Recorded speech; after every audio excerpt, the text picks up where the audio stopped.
Audio Jungle.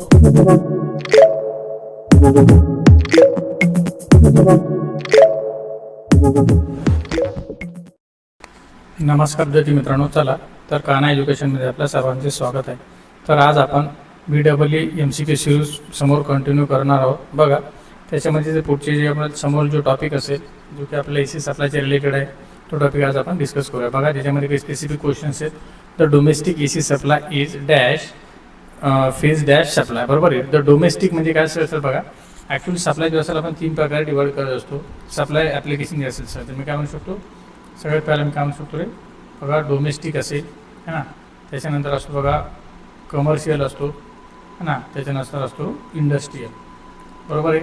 मग तुम्ही जर इथे बघितलं, आता मोठमोठे बघा, मोठमोठे संस्था असेल, शाळा कॉलेज किंवा ट्रस्ट वगैरे जे असतात तशा ठिकाणी आपण काय म्हणतो, त्याला बिझनेस रिलेटेड असेल त्यानंतर कमर्शियल सप्लाय. इंडस्ट्री वगैरे जे असेल, कंपनी वगैरे MIDC एरिया, तर ते कोणतं असेल, इंडस्ट्रियल एरिया. आणि डोमेस्टिक म्हणजे आपलं होम अप्लायन्सेस, म्हणजे सरळ आपला घरगुती यूज असेल. बरोबर आहे. क्लिअर कळालं? तर generally the domestic AC supply is dash phase is supply म्हणजे काय, की घरी कोणता सप्लाय असतो. आता मला सांगा, आपल्या घरी DC सप्लाय येतो का? नाही. मग हा ऑप्शन इथेच कट करा. आपल्या घरी DC सप्लाय येतो का? नाही. हा ऑप्शन इथेच कट करा. बरोबर. मग आपल्या घरी कोणता सप्लाय येतो रे? AC सप्लाय येतो. आणि कोणता येतो? सिंगल फेज AC सप्लाय येतो. आता इथे तुम्हाला ऑप्शन DC वरून कट करता येत होता, त्यामुळे सिंगल फेज 3 फेज डोकं लावायची गरज नव्हती. बरोबर. But that is your correct option. Clear कळाला? आता AC जर नसतं तिथे सिंपल काय सिंगल फेज म्हणायचं. क्लिअर आहे. In practice, the number of phases in a polyphase AC system is okay. याच्यामध्ये बघा, number of phases in polyphase AC system. आता पॉलीफेज AC सिस्टम जे असतो ना, याचा अर्थ होत असतो बघा 3 फेज. ओके. पॉलीफेज जे असतं तर काय म्हणतो आपण, 3 फेज AC सिस्टम. म्हणजे किती फेज असतात? 3. ओके. आता लक्षात ठेवा, बघा तुम्हाला कधी आहे ना असे 2 वायर दिसतील, तुम्हाला कधी असे 3 वायर दिसतील, कधी तुम्हाला असे 4 वायर दिसतील, आणि कधी तुम्हाला असे 5 वायर दिसतील. बरोबर आहे. याला म्हणत असतो आपण सिंगल फेज 2 वायर सिस्टम. याला म्हणत असतो आपण 3 फेज 3 वायर सिस्टम. ओके. लक्षात ठेवा थोडा. याला म्हणतो असतो आपण 3 फेज 4 वायर सिस्टम. याला म्हणतो आपण 3 फेज 5 वायर सिस्टम. क्लिअर आहे. हां, मग सर आता हे वायर नेमके कशासाठी वापरलेले आहेत आम्हाला सांगू शकता? बरं. ओके. सगळ्यात पहिला असतो हा फेज असतो, मग तुम्ही कुठलाही घेऊ शकता. बरोबर. मग याला म्हणायचं फेज, याला म्हणायचं न्यूट्रल. क्लिअर आहे. हां, आता त्याच्यामध्ये तुम्ही जर बघितलं तर हा कोणता असतो? R phase. बरोबर आहे. हा कोणता असतो? R phase. हा कोणता असतो? R phase. क्लिअर आहे. फर्स्ट पेज मी क्लिअर केला. त्यानंतर दुसरा असतो बघा Y phase. Okay.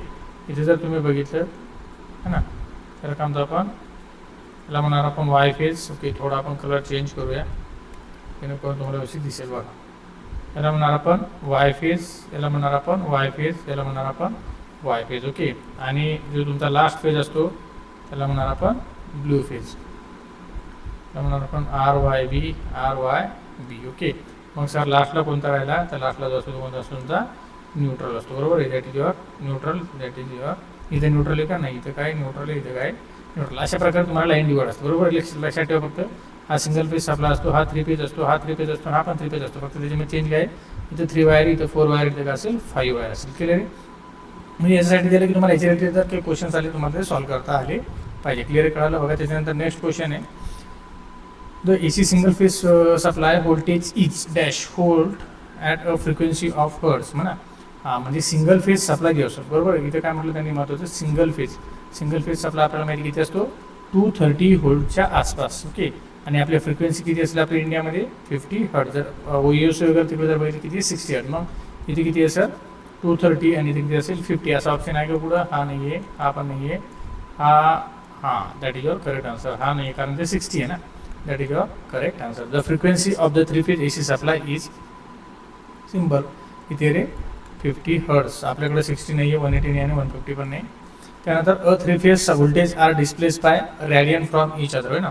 3 phase voltage are displace by radian from each other म्हणजे काय, की बाबा जे 3 फेज आपण बघितले बघा, स्टार आणि डेल्टा तुम्हाला आठवत असेल, अशा प्रकारे स्टार असतात. याला म्हटलं आपण RY आणि B असे 3 फेज एकमेकाचे डिस्प्लेस केले असतात. आणि किती अँगलने केलेले असतात तर ते सर आम्हाला माहिती आहे 120 degree displace to each other.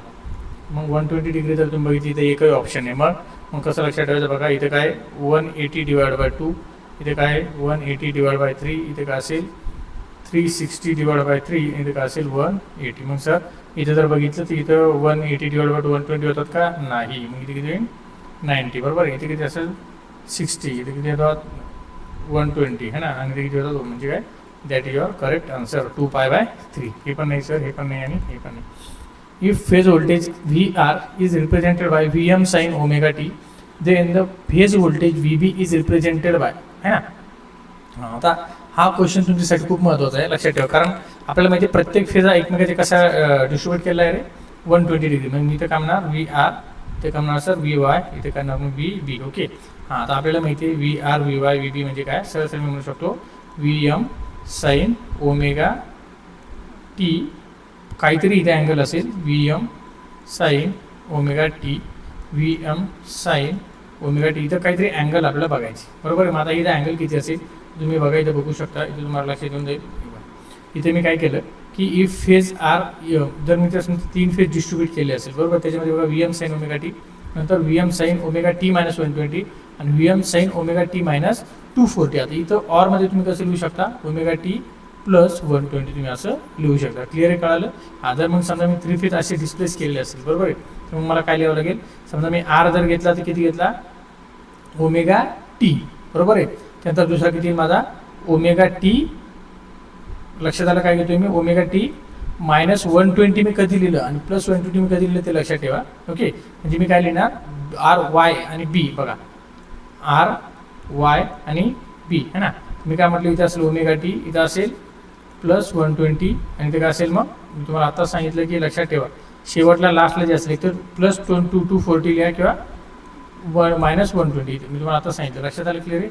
RY आणि B असेल. ओके. चलो, तर आपला जो ऑप्शन असेल तो कोणता ऑप्शन करेक्ट असेल? मग that is your correct answer. Okay. VM sin omega t plus 120. Okay.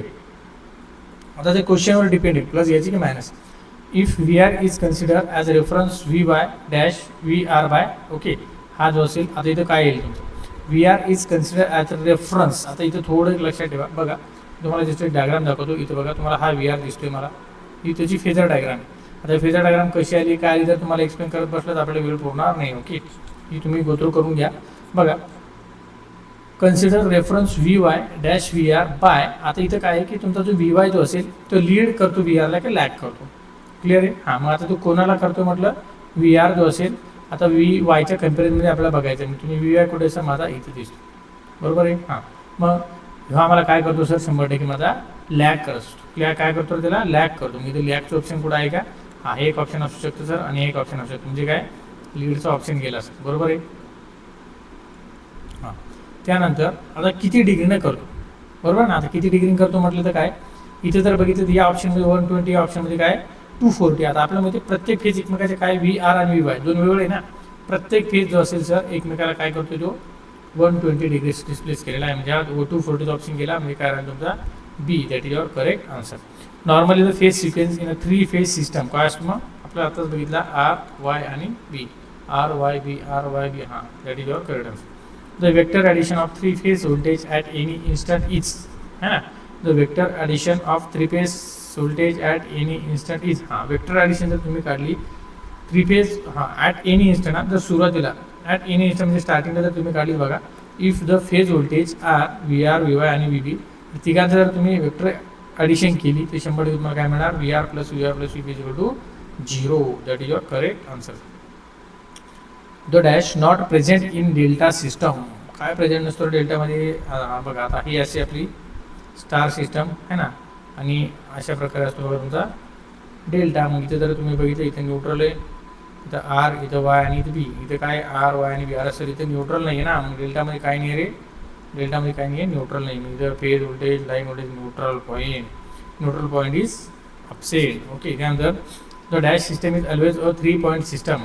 कोणती आहे रे 3 पॉईंट सिस्टम? आपल्यामध्ये याच्यामध्ये 4 असतं ना, RY B न्यूट्रल. स्टारमध्ये इथे काय RY आणि B.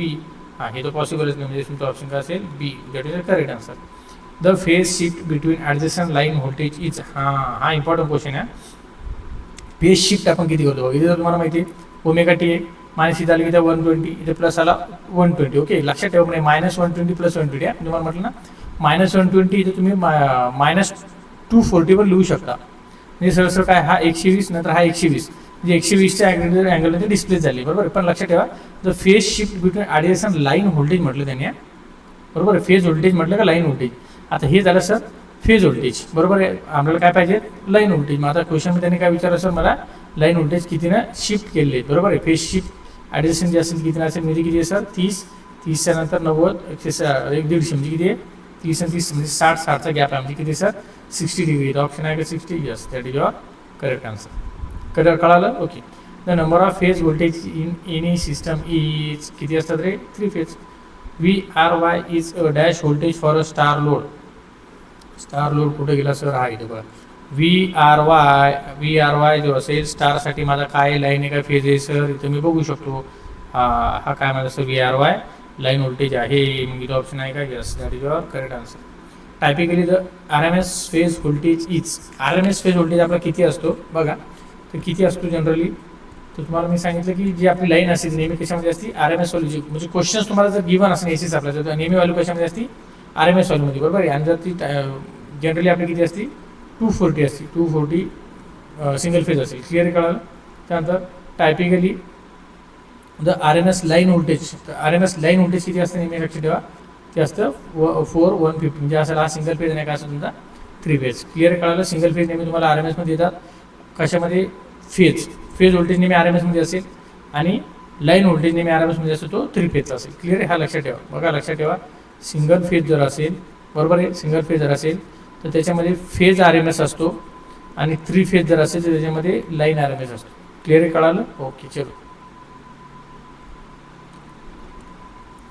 For a star connected load, if the phase voltage is 120, then the line voltage will be. हां आता आपल्याला मी तुम्हाला सांगितलं होतं लटकलेला व्होल्टेज, बरोबर आहे. कायसाठी सांगितलं पण त्यांनी स्टारसाठी. मग मला माहिती sir VPH is equal to काय असतं लटकलेला व्होल्टेज √3, बरोबर आहे. मला काढायचं काय सांगितलं सर त्यांनी लाईन व्होल्टेज विल बी म्हणजे मला काढायचं सर VL म्हणजे VL इज इक्वल टू काय करणार मी VPH इंटू √3, बरोबर. मग माझं VPH दिलं आहे का सर त्यांनी यस. फेज व्होल्टेज मला ऑर्डर दिलेलं आहे बघा 120 इंटू √3 आणि 120 इंटू √3 जर काढलं असंही लिहू शकतो तुम्ही 120 इंटू 1.73 असं काहीतरी येतं समथिंग. तुम्ही जर कॅल्क्युलेशन केलं तर तुम्हाला हे 12 इंटू 7 म्हणजे जवळपास 6 हां म्हणजे 69 काय का हां 69 नाही 1 इंटू हा यस यस यस यस तुमचा शेवटचा ऑप्शन याच्यासोबत मॅच होईल मला. क्लिअर कळालं म्हणजे तुमचा 207.8 that is your correct answer. Okay चलो. त्यानंतर नेक्स्ट बघा for a star connected load IL. आता इथं बघा मला जर समजा स्टारसाठी विचारलं सर तर मला माहिती आहे IL इज इक्वल टू काय होतं IPH. Okay IL is equal to IPH बघा तुम्हाला दिलं आहे IL is equal to IPH. मग इथं कुठं दिसतं का हे IL is equal to IPH that is your correct answer. If the RMS phase voltage for a star load is 230 then peak phase voltage PMPH. हां हा क्वेश्चन इम्पॉर्टंट आहे थोडा लक्षात ठेवा. बघा त्याने काय सांगितलं मला की RMS phase voltage for star load is 230 आहे ना. म्हणजे काय VRMS जो असेल तुम्हाला किती दिला रे 230 व्होल्ट. क्लिअर आहे. आपण हा कोणता आहे फेज. हा कोणता आहे सर फेज. मला VPH दिलेला आहे. त्याने काय करायला सांगितलं देन पीक फेज व्होल्टेज म्हणजे मला काढायचं VMPH. किती काढायचं आहे मला काढायचं आहे हां मला व्हायचे आन्सर काढायचं आहे. तुम्हाला त्यांनी दिलं काय रे RMS व्हॅल्यू दिली है ना आणि काढायचं काय तुम्हाला काय काढायचं तुम्हाला मॅक्झिमम व्हॅल्यू. आता तुम्हाला माहिती आहे VRMS इज इक्वल काय होतं VM/√2, बरोबर आहे. आता तुम्हाला काय काढायचं VM काढायचं आहे ना. आता आपण पाठीमागच्या व्हिडिओमध्ये बघितलं म्हणजे दोघांचं काय होईल सर मल्टिप्लिकेशन म्हणजे काय VM इज इक्वल काय होईल VRMS/√2. आता VRMS मला ऑर्डर दिला आहे सर किती आहे 230 इंटू √2 आहे का कोड ऑप्शन आहे तुम्हाला डायरेक्ट घेऊन बघा last that is your correct answer. बघा या काय VRMS/√2 for a delta load if the line voltage is 415 voltage then the phase voltage will be. हां हे खूप महत्त्वाचं आहे. डेल्टासाठी ते काय सांगितलं त्यांनी लाईन व्होल्टेज तुम्हाला दिलं आहे सर त्याने किती आहे 415 है ना. हां then the phase voltage will. आता जर तुम्हाला VPH काढायचं आहे सर तर VL जो असतो इक्वल असतो म्हणजे किती आहे 415 इकडं असेल तर हा पण किती असेल 415 that is your correct answer. कारण आपल्याला माहिती आहे डेल्टामध्ये VL इज इक्वल टू काय असतो VPH तुम्ही इथं बघून घेऊ शकता. चलो त्यानंतर next for a balance delta load the line current IR dash IRY bye dash. हा थोडा इम्पॉर्टंट क्वेश्चन आहे, लक्षात ठेवा. इथे सेम जायचं आपल्याला तेच बघायचं आहे, लीड आणि लॅग्स असेल बघा. IR IR आहे, त्यानंतर सांगितलं IRY पुढे दिसतं हा IRY, बरोबर आहे. म्हणजे सरळ सरळ काय रे, हा जो असेल यांना 100% काय केलं सर, लॅग केलेला, बरोबर आहे ना. IR जो असेल तो लॅग बाय लॅग IRY, बरोबर आहे ना. याला काय केलं आणि लॅग केलं, म्हणजे काय असेल सर, लॅग आलंय, बरोबर आहे. बाय डॅश, आता तुम्हाला इथे काय दिले त्यांनी, बॅलन्स डेल्टा लोड. म्हणजे बॅलन्स डेल्टा लोड असेल ते 100% किती असेल तर बघा, आता तुम्हाला मी दाखवते बघा. ॲक्च्युअली जर तुम्ही बघितले ना तर 120 इथून असेल, 120 इथून असेल आणि 120 इथून असेल, 120 असतात, बरोबर आहे. इथे जर बघितले तुम्ही 1 2 3 आणि 4 असे पार्ट झाले. मग इथे जर मी केलं सर 30 30 30 आणि 30 म्हणू शकतो, 312, बरोबर आहे. त्याने मला काय विचारलं, IR आणि IRY, म्हणजे हा या दोघांमधला जो अँगल असेल किती असेल sir, 30 degree. That is your correct answer, lags. Okay. For a balanced delta load the overall power factor is, simple. Balance delta म्हणजे सरळ सरळ काय की पॉवर फॅक्टर त्याचा एक सिमिलर असला पाहिजे, म्हणजे same as. That is your correct answer. Okay. Next बघा, हे जे असेल तुमचे 3 फेज रिलेटेड बरेच काही क्वेश्चन जे असतात आपण डिस्कस केले. अपेक्षा करतो की तुम्हाला हे सर्व व्यवस्थित कळाले असेल. जर काही डाऊट किंवा काही क्वेरीज असेल तर तुम्ही 100% मला मेसेज किंवा कमेंट करू शकता. चला भेटूया लवकरच पुढच्या व्हिडिओमध्ये. ठीक आहे, थँक्यू.